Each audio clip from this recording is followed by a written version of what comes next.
वो हमारी ईगो है, हुमे है, उसको हटाना होगा, क्योंकि वो द्वैत क्रिएट कर देता है। वो कहता है मैं और तुम। और प्रभु को पाना एकता का रास्ता है, एक में होना है। तो फरमा रहे हैं ये तो घर है प्रेम का, खाला का घर नहीं, शीश उतारे भूई दरे, तब पेठे घर माही। तभी अंदर इंसान जा सकता है। जिसकी ईगो कंट्रोल में होगी वही अंदर जा सकता है। जो सोचेगा मुझे बहुत कुछ आता है वो तो कुछ पा नहीं सकता। और आप स्कूल कॉलेज में पढ़ने जाओ और आपको लगे मुझे टीचर से ज़्यादा आता है, तो आप उनसे क्या सीखोगे? जब इंसान सोचता है कि टीचर को मुझसे ज़्यादा आता है तभी उससे कुछ सीख सकते हैं हम। जब नलके में से पानी आता है तो पानी वेसल में तभी भरता है जब वेसल नलके के नीचे होता है। और वेसल को आपने नलके के ऊपर रख दिया, पतीले के ऊपर रख दिया, तो वो कभी भरेगा नहीं पानी से। तो जब तक ईगो कंट्रोल में नहीं आएगी, जब तक हम ये नहीं सोचेंगे कि हम एक हैं, हमने कुछ पाना है, तब तक हम अंदर की दुनिया में बढ़ नहीं पाते। संत महापुरुषों का आदर हम क्यों करते हैं? क्योंकि हम जानते हैं कि उनके जरिए हमें कुछ मिलता है। इंसान उनके पास क्यों जाता है? क्योंकि रूहानियत का रास्ता वो हमें दिखा सकते हैं, समझा सकते हैं और दे सकते हैं। उस रास्ते पर वो चल रहे हैं, उसकी उन्हें जानकारी है, वो हमें भी उस रास्ते पर चला सकते हैं। प्रभु का प्रेम उन्होंने अनुभव किया और हमें भी उस प्रेम की वो झलक दिलवा सकते हैं। इसीलिए हम सब महापुरुषों के चरण कमलों में जाते हैं। जब आदर भाव से जाते हैं तभी कुछ पाते हैं। और वहां जाकर हम सोचें कि ये ठीक नहीं हो रहा, वो ठीक नहीं हो रहा है, ये कैसे हो रहा है, वो कैसे हो रहा है, यहाँ पे ये क्या हो गया, वहां पे वो क्या हो गया, तो हम कुछ पाएंगे नहीं। अगर हम वहां जाते हैं इस भाव से कि हमने कुछ पाना है, हम पात्र हों, हम रिसेप्टिव हों, हम ध्यान से बैठें, तो फिर हम बहुत कुछ पाएंगे। तो यहां पर कबीर साहब ये समझा रहे हैं कि जो ये शरीर है जिसमें प्रभु बस रहे हैं, इसमें हमारी आत्मा भी बस रही है, उन दोनों में प्रेम होना जरूरी है। और किस किस्म की चीजें चाहिए उस प्रेम का अनुभव करने के लिए? तो सबसे पहले कि जो हुमे है इसको खत्म करनी, ईगो को खत्म करना है। दूसरा कह रहे हैं कि शीश उतारे भूई दरे, ताप पर राखे पाव।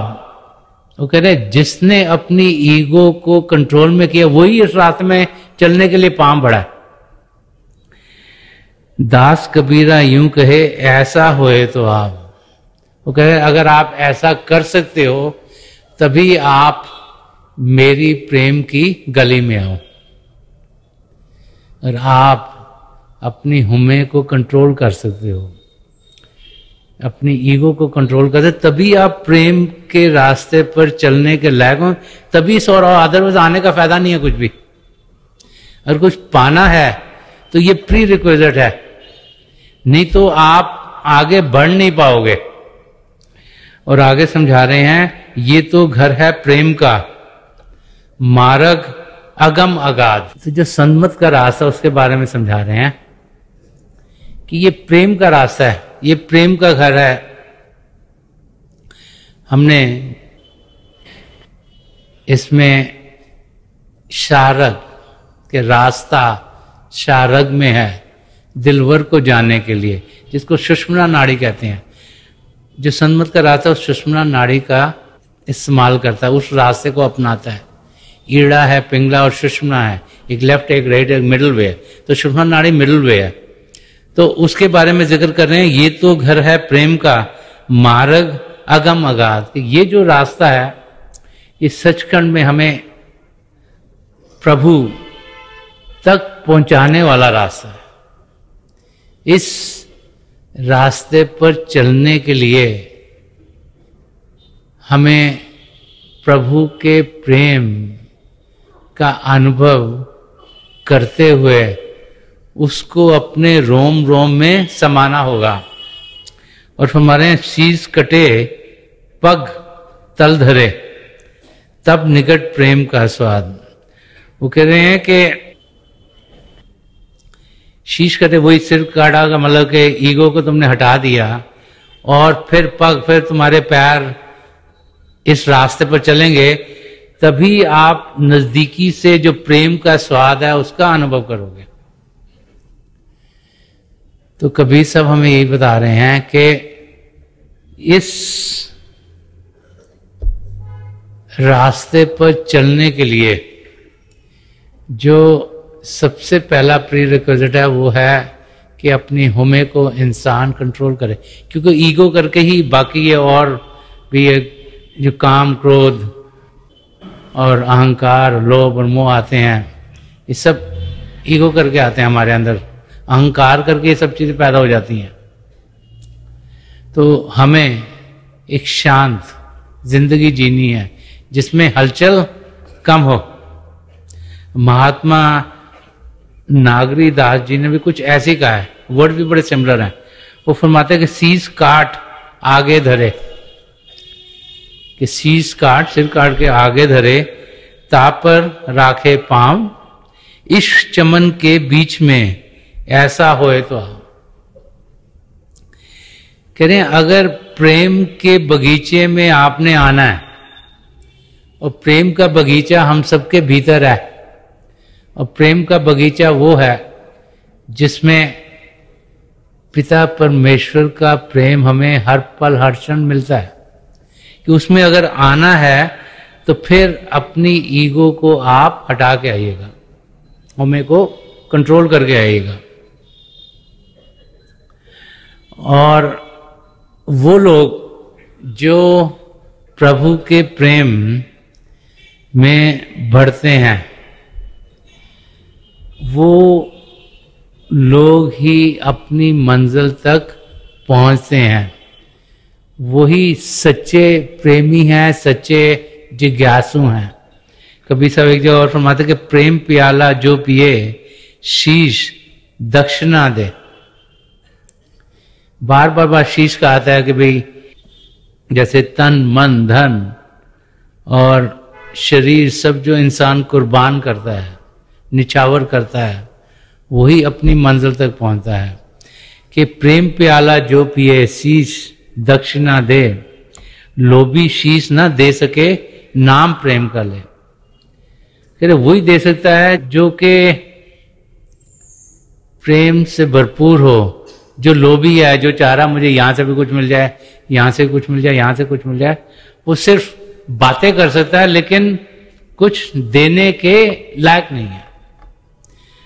जिसको अगर जो बुनियाद है वो जिसकी सही ना हो पाए, कभी इमारत उस पर बन नहीं सकती। तो जिसके अंदर प्रेम की बुनियाद नहीं होगी वो अपनी मंजिल तक नहीं पहुंचेगा। गुरबानी में भी ऐसे आया हुआ है कि मन तन धन आगे रखिया, कि मन तन धन मतलब सब कुछ जो हम सोचते हैं ना, मन तन धन ही हमारा, जो भी हमने कमाया है, जो भी दिमाग है, जो भी हमने ताकत है हमारी, कि मन तन धन आगे रखिया सिर वेचिया, सिर वेचिया गुर आगे जाई। कि अगर गुरु के पास जाना है, अगर उनसे कुछ पाना है तो मन तन धन को निछावर करना पड़ेगा। और जो सिर है, जो ईगो है, जो हमें है, इसको भी हटाना पड़ेगा, बेचना पड़ेगा, परे करना पड़ेगा अपने से, तब आपको कुछ मिल पाएगा। बार बार महापुरुष समझाते हैं कि क्या चाहिए हमें अपनी मंजिल तक पहुंचने के लिए। और जब ये हमारी समझ में आता है तभी हम अपनी मंजिल तक पहुंच पाते हैं। एक जगह और कबीर साहब ने फरमाते हैं कि प्रेम न बाड़ी उपजे, कि ये खेतों में नहीं उगता है कि बंदा सोचे खेत में जाके काट के प्रेम लेंगे। प्रेम ना हाट बिकाए, ना ही दुकानों में बिकता है। प्रेम न बाड़ी उपजे प्रेम न हाट बिकाए, राजा राणा जे रुचे शीश दे ले जाए। वो कह रहे हैं कोई राजा है और कोई गरीब आदमी है, उसका कोई फर्क नहीं पड़ता।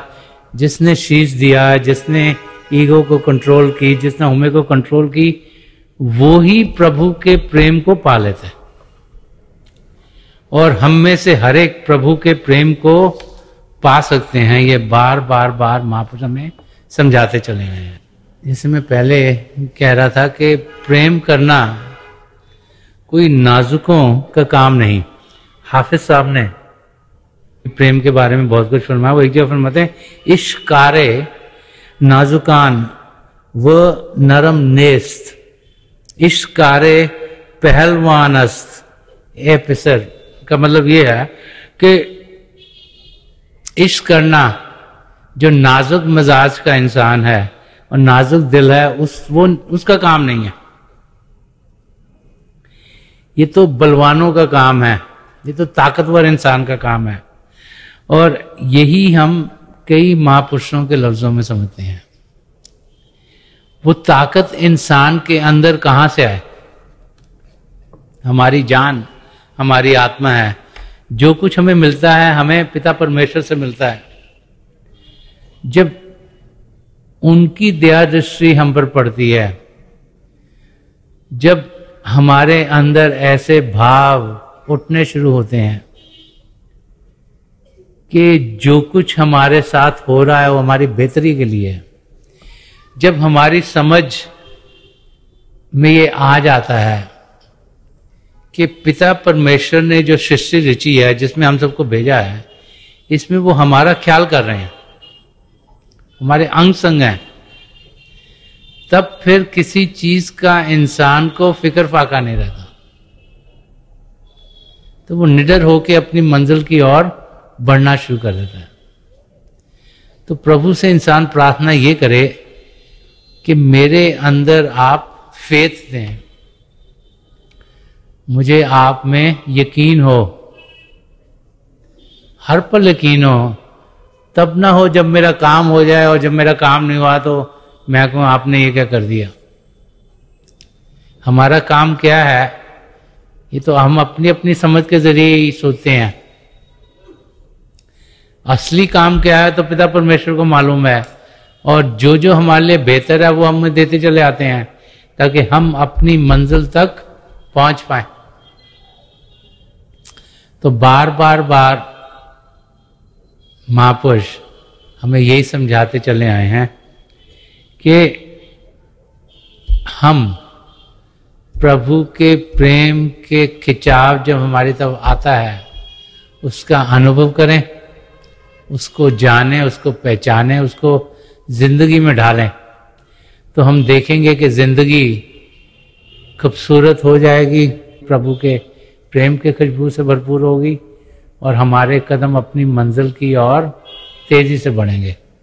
संदर्शन सिंह जी महाराज ने भी एक जगह फरमाया कि खुदा से इश्क किया, आदमी से प्यार। कि जब हम पिता परमेश्वर से प्रेम करते हैं और उनका प्रेम हमारी रोम रोम में समाता है, तो और सब जीवों से लगाव और प्रेम अपने आप होना शुरू हो जाता है। क्यों? फिर हम जब किसी को मिलते हैं तो हर एक में हमें प्रभु की झलक दिखती है। हमें भारी रूप का इंसान नहीं दिखता, लेकिन उसके अंदर जो असलियत है, जो पिता परमेश्वर है, उन्हीं का रूप हमें दिखता है। और इसीलिए हमसे प्रेम उन सब की ओर जाना शुरू हो जाता है। ये अनुभव करना है, ये शांत अवस्था में अनुभव होता है। ये तब होगा जब बाहर की हलचल हटेगी, बाहर का खिंचाव हटेगा, बाहर की अट्रैक्शन हटेंगी और हम एक ध्यान लगाकर पिता परमेश्वर की ओर बढ़ेंगे। हम सब प्रभु को पा सकते हैं। प्रभु हमसे दूर नहीं, हमारे भीतर ही हैं। जैसे संदर्शन सिंह जी महाराज ने फरमाया कि मिलेगा रूह को परवाज दे के देख जरा, करीब है उसे आवाज दे के देख जरा। पिता परमेश्वर हमारे पास, हमारे बहुत नज़दीक हैं। हमें उनकी ओर ध्यान देना है, रूह को उड़ान देनी है, ताकि हम अंदर की दुनिया की जानकारी पाएं, उस अंदर की दुनिया में बढ़ें और अपने कदम हम अपने सद्गुरु की मदद के ज़रिए पिता परमेश्वर तक ले जाएं। वो हमारे भीतर हैं, हम उन्हें जान सकते हैं, पहचान सकते हैं। सिर्फ ध्यान हमारा सही जगह पर होना ज़रूरी है, और ध्यान सही जगह पर होने के लिए हमारे अंदर प्रभु के लिए प्रेम होना बहुत ज़रूरी है। उन्हीं का प्रेम है जो हमें फर्शों से अर्शों तक लेके जाएगा। उन्हीं का प्रेम है जो हमें माया की दुनिया जिसमें हम जी रहे हैं, इसमें जीते हुए हमें सचखंड तक पहुंचाएगा। और उन्हीं का प्रेम है जो हमें इस दलदल से निकाल कर जो ज़िंदगी का मकसद है, जो अपने आप को जानना है और पिता परमेश्वर को पाना है, उसको पूरा करवा देगा। तो आज के दिन जबकि हम सब यहाँ कृपाल बाग में इकट्ठे हुए हैं, मेरे पिता परमेश्वर के चरण कमलों में जो पिछली सेंचुरी के महापुरुष हुए हैं, हजूर बाबा सावन सिंह जी महाराज, परम संत कृपाल सिंह जी महाराज और दयाल प्रसन्न दर्शन सिंह जी महाराज, उनके चरण कमलों में यही प्रार्थना है कि हम सबको उस स्थिति में पहुंचाएं जिसमें कि हम प्रभु के प्रेम का अनुभव करें। प्रभु का प्रेम हमारी ओर आता है, हम सबकी ओर आता है। कोई कोई खुशकिस्मत होता है जो उस प्रेम का अनुभव कर पाता है, उसको रिसीव कर पाता है। नहीं तो ज़्यादातर लोग बाहर के दुनिया में इतने फंसे हुए होते हैं, बाहर की चीज़ें उनको इतनी अच्छी लगती हैं कि वो उसी और अपना सारा समय गुजार देते हैं। हम अंदर की दुनिया में बढ़ें, हम इन महापुरुषों के प्रेम को पाएं और उनके प्रेम के ज़रिए पिता परमेश्वर तक हम पहुंच पाएं।